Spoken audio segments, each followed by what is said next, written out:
श्रोताबंधु साहित्य संस्कृति चिंतन यूट्यूब चैनल को आपण मानकु स्वागत करुछि।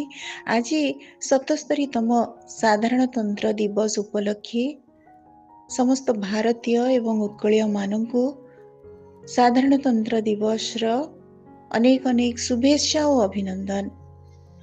आमे भारतीय बोली गर्व करू, कारण भारतीय भावरे नुहे बरम भारत को आम हृदय रे आमे स्थानित करिचे बोली। आज आपण मानक उद्देश्य रे एक सुंदर आलेख जार रचयिता हेउचंती श्रीजुक्त अर्जुनी चरण बेहेरा। तांक लेखार शीर्षक हेउची आमी सुभाष बोलछि, मु सुभाष कहूची। कांग्रेस रो स्वतंत्र अधिवेशन 1928 मसीह कलिकता ठारे बसीथिला।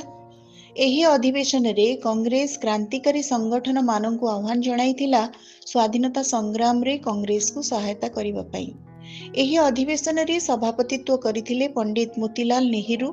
सेतबेले सुभाष बोस कांग्रेस स्वेच्छासेवी बाहिनी रो जनरल ऑफिसर कमांडिंग थिले। एठारे गठन होइथिला भारतीय युव कांग्रेस। परे कांग्रेस रो अधिवेशन 1929, 1931, 1934, 1936 और 1937 रे यथाक्रमे लाहौर, कराची, बॉम्बे, लखनऊ और फैजपुर ठारे बसीथिला। एही अधिवेशन मानंकरे सभापति थिले यथाक्रमे जवाहरलाल नेहरू, वल्लभ भाई पटेल, राजेंद्र प्रसाद, जवाहरलाल नेहरू प्रमुख। 1938 रे हरिपुरा कांग्रेस अधिवेशन रे सुभाष बोस सभापति रूपे निर्वाचित होइथिले। पर वर्ष 1939 रे त्रिपुरा अधिवेशन बसीथिला। एथिरे सुभाष बोस पुनः सभापति निर्वाचित हेले। सुभाष प्रतिद्वंदी थिले श्री पट्टाभी सीतारामैया।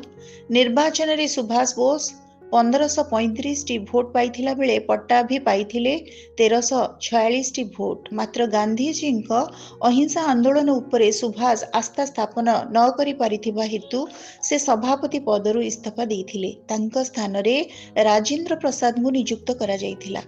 परे सुभाष अहिंसा एवं सशस्त्र संग्राम रो गोटे समाधान सूत्र नहीं फेब्रुआरी 15 तारिख रे सेवाग्राम ठारे महात्मा गांधी को साक्षात करिथिले। गांधीजी तांको कहिथिले, तुमर पसंद अनुଯାयी तुमे कांग्रेस कार्यकारी कमिटी गठन कर। सुभाष एक कथारे टिके निराश होई पड़ले। शेषरे एप्रिल 28 तारिख रे कलिकतार वेलिंगटन स्क्वायर रे बसीथिबा कांग्रेस राष्ट्रीय समिति बैठक रे कांग्रेस सभापति पदरु विधिवत भावे इस्तीफा देले। निज मन मुताबक कार्य को आगे नेबा पई से गठन कले फॉरवर्ड ब्लॉक। मत एवं पथ भिन्न हेले मध्य नेताजी और गांधीजी परस्पर को गभीर श्रद्धा करुथिले।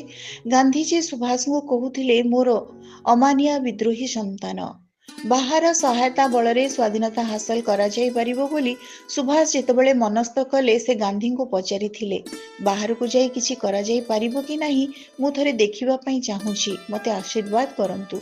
गांधीजी तांको कहिथिले, कृतकार्य हेले मु ही तुमको सर्वाग्रे अभिनंदन जणाइबी। महात्मा जी सुभाष प्रति श्रद्धा को Maulana Abul Kalam Azad India wins freedom पुस्तक रे वर्णना करिसेंती। I also saw that Subhash Bose escape to Germany had made a great impression on Gandhiji, and now I find a change in his views. Many of his remarks convinced me that he admired the resourcefulness and courage Subhash Bose had displayed in his escape from India. September 1839 रे आरंभ होई गला विश्वयुद्ध, द्वितीय विश्वयुद्ध। इंग्रेज सरकार भारतीय नेता मानक बिना परामर्श रे भारत मित्र शक्ति रे जोग देला बोली घोषणा कले। सुभाष बोस सेतबेले ब्रिटिश विरोधी क्रांति आंदोलन करी ब्रिटिश द्वारा बंदी होई थांती। किभली से जेल रु खलास हेबे से नहीं विचार विमर्श चलिला। श्री परेश चंद्र राय का सहयोग नियागला। जड़े इंग्रेज पुलिस ऑफिसर को लांच मध्य दियागला। सुभाष बोस गुप्त फाइल ब्रिटिश शासन ठारो अति गोपन रे प्राप्त हैला। से ब्रिटिश ऑफिसर जनक परामर्श अनुଯାयी सुभाष को जेल रे असुस्थ हेबार मिथ्या अभिनय करिया को कुहागला। असुस्थतार मिथ्या अभिनय सह सुभाष बोस मुक्ति पई अनशन कले।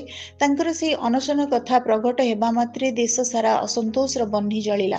बाध्य होई 1940 डिसेंबर रे सुभाष बोस को ब्रिटिश सरकार जेल रु मुक्त कले।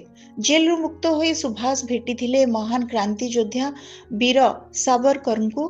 वीर सावरकर तांको परामर्श देले तुमे अଯଥାରେ समय नष्ट कर नाही, कौनसी मित्र देशर साहाय्य निय। सुभाष तांको पचारले मित्र देश किए? से तांको चाणक्य नीति प्रयोग करी बुझाई देले आम शत्रुर शत्रु हेउछि आमर मित्र, अर्थात ब्रिटेन आमर शत्रु एवं जर्मनी हेउछि ब्रिटेन रो शत्रु, तेणु जर्मनी आमर मित्र, तुमे जर्मनी रो साहाय्य नहीं पार। डॉक्टर केशव बलिराम हेडगेवार प्रतिष्ठाता और सभापति राष्ट्रीय स्वयंसेवक संघ को साक्षात पाई से सुभाष को परामर्श देले। सेतबेले हेडगेवार असुस्थ और शज्या साई थांती, तांको पाखकु जाई दिने पहुंची सुभाष देखिले से सोईछंती, किछि न पचारि केवल तांको पाद छुई प्रणाम करी से चली आस्थिले। सुभाष चिंता कले सावरकर ठीक कहउछंती, शत्रुर शत्रु हमर मित्र, ठीक अछि एथर मो मिशन बर्लिन, जर्मनी राजधानी बर्लिन को जीवाकु हेबो, सेइठारे ही जन्मभूमि मुक्ति राहा स्थिर करबाकु पड़िबो, किंतु केमिति? घर चारिपटे सबुबेले जे पैंतरा मारुछंती 40 रु 50 जन सादा पोशाक रे ब्रिटिश गुइंदा पुलिस, तांकर नजर एड़ाई किपरि जाई हेबो? से निज विप्लवी बंधु मानक परामर्श लोडिले। बंधु मानक परामर्श रे निष्पत्ति हेला सुभाष को काबुल जीवाकु हेबो, कारण सेठारे ब्रिटेन रो कर्तृत्व प्राय नाही कहले चले। सेठारो रुषिया बाट होई बर्लिन रे पहुंची जिबे।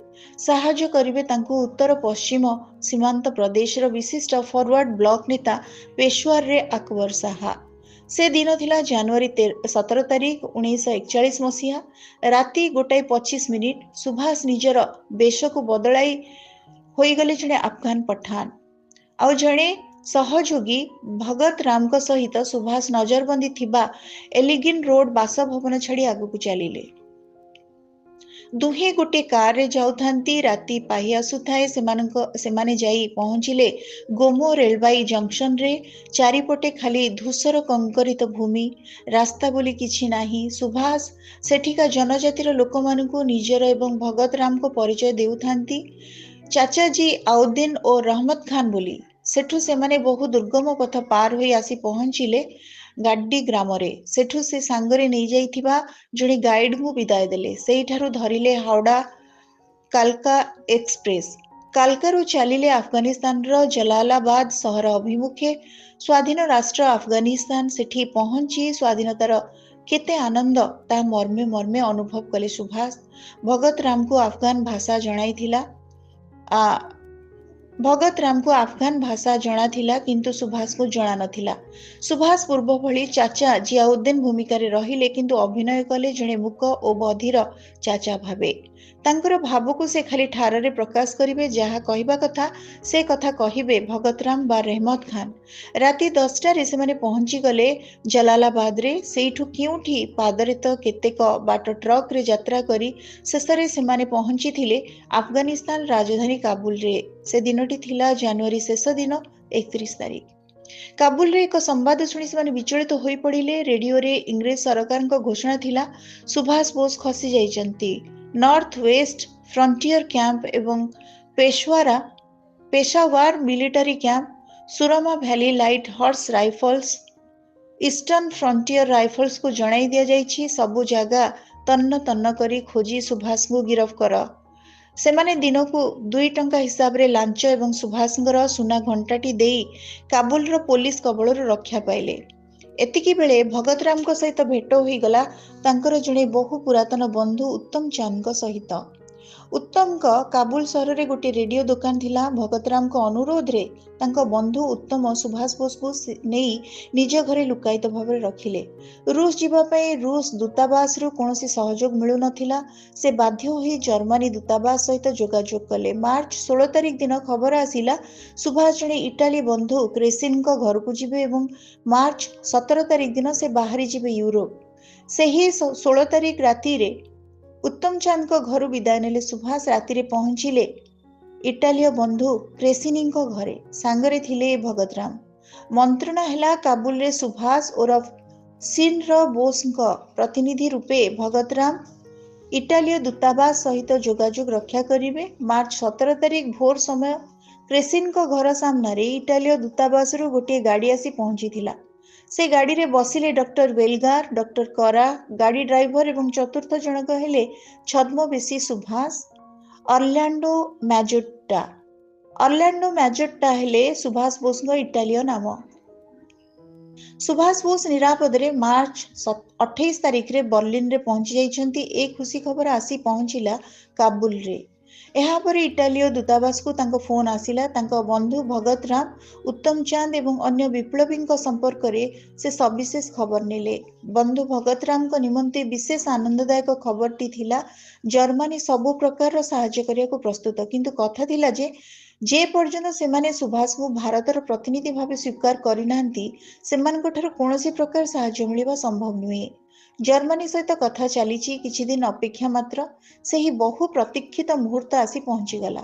जर्मनी सह गोटे बुझामणारे उपनीत हेले सुभाष बोस। डिसेम्बर 7 तारिख 1941 मसीहा सुदूर बर्लिन रु आजाद हिंद रेडियो रे भारत उद्देश्य रे नेताजी वज्र स्वर भासी आसिला। आजाद हिंद रेडियो बर्लिन, मु सुभाष कहूची। बंगाला रे आमी सुभाष बोलछी।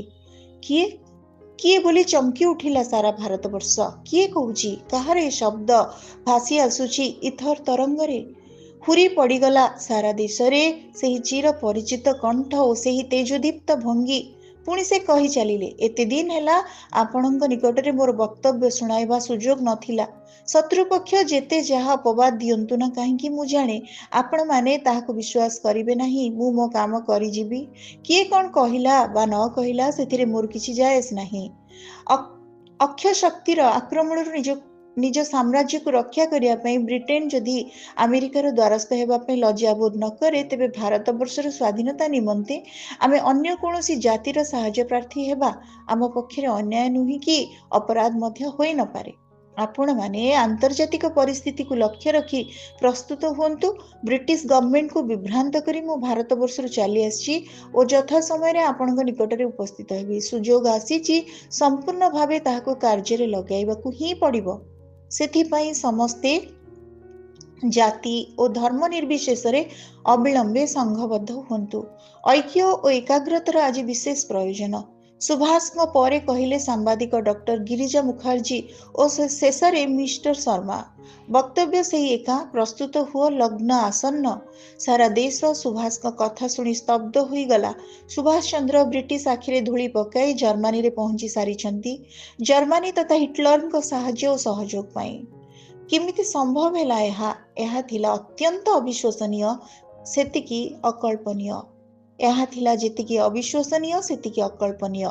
ଗୋଇନ୍ଦା ବ୍ରିଟିଶର କଡ଼ା ସନ୍ଧାନୀ ନଜରକୁ ଫୁ କରିଦେଇ ବ୍ରିଟିଶର ଚରମ ଶତ୍ରୁ ଜର୍ମାନୀରେ ପହଞ୍ଚିବା ଏହି ଅସମ୍ଭବକୁ ସମ୍ଭବ କରି ଦେଖେଇଥିଲେ ନେତାଜୀ ସୁଭାଷ ଚନ୍ଦ୍ର ବୋଷ। କେବଳ ନେତା ନୁହନ୍ତି ସେ, ସୁଭାଷ ନେତାଙ୍କର ନେତା ନେତାଜୀ। ସମସ୍ତଙ୍କ ଭିତରେ ଆଶା ସୃଷ୍ଟି ହେଲା ଏ ଦେଶକୁ ସୁଭାଷ ହିଁ ରକ୍ଷା କରିପାରିବେ। ଏହାପରେ ତାଙ୍କ ସିଙ୍ଗାପୁରକୁ ଯାତ୍ରା, ଆଜାଦ ହିନ୍ଦ ଫୌଜ ଗଠନ, ଜାପାନର ସହାୟତା, ମଣିପୁର ସୀମାରେ ହୁଙ୍କାର, ଦିଲ୍ଲୀ ଚଲୋ, ଜାପାନର ପତନ, ଦ୍ୱିତୀୟ ବିଶ୍ୱଯୁଦ୍ଧର ପରିସମାପ୍ତି, ନେତାଜୀଙ୍କ ନିଖୋଜ, ମୃତ୍ୟୁ, ଏସବୁ ଘଟଣା ଯାହା ଘଟିଲା ତା ବିରାଟ ଇତିହାସ। ନେତାଜୀ ଆଜି ଆମ ପାଖରେ ନାହାନ୍ତି, ହେଲେ ତାଙ୍କର ସେ ଦୁଃସାହସିକ ବର୍ଲିନ ଯାତ୍ରା ପ୍ରତ୍ୟେକ ଭାରତୀୟଙ୍କୁ ଚିରଦିନ ପାଇଁ ଦେଶପ୍ରେମ ମହାନ ବାର୍ତ୍ତାରେ ଉଦ୍ବୁଦ୍ଧ କରୁଥିବ। ପରାଧୀନ ଭାରତରେ ଜଟିଳ ରାଜନୈତିକ ଘନଘଟା ଭିତରେ ନେତାଜୀ ଯେଉଁ ଅତୁଳନୀୟ ଆତ୍ମତ୍ୟାଗ, ନିର୍ଭୀକତା, ବଳିଷ୍ଠ ନେତୃତ୍ୱ, ଉଚ୍ଚ ଆଦର୍ଶର ପରାକାଷ୍ଠା ଦେଖାଇ ଯାଇଛନ୍ତି, ସେ ସବୁର ତୁଳନା ନାହିଁ। ନେତାଜୀ ନିଜେ କହିଛନ୍ତି, ଦେଶବାସୀଙ୍କ ତରଫରୁ ଲୋକଚକ୍ଷୁର ଅନ୍ତରାଳରେ ରହି ତିଳ ତିଳ କରି ଜୀବନ ଦାନର ପ୍ରାୟଶ୍ଚିତ କରିଯିବି। ଯଦି ଭଗବାନ ଅଛନ୍ତି, ପୃଥିବୀରେ ଯଦି ସତ୍ୟର ପ୍ରତିଷ୍ଠା ହୁଏ, ତେବେ ମୋ ହୃଦୟର କଥା ଦେଶବାସୀ ଦିନେ ନା ଦିନେ ବୁଝି ପାରିବେ ନିଶ୍ଚୟ। ହେଲେ ତାଙ୍କ ହୃଦୟ କଥା ଦେଶବାସୀ ବୁଝିଲେ କି ନାହିଁ ତାହା ଇତିହାସ କହିବ।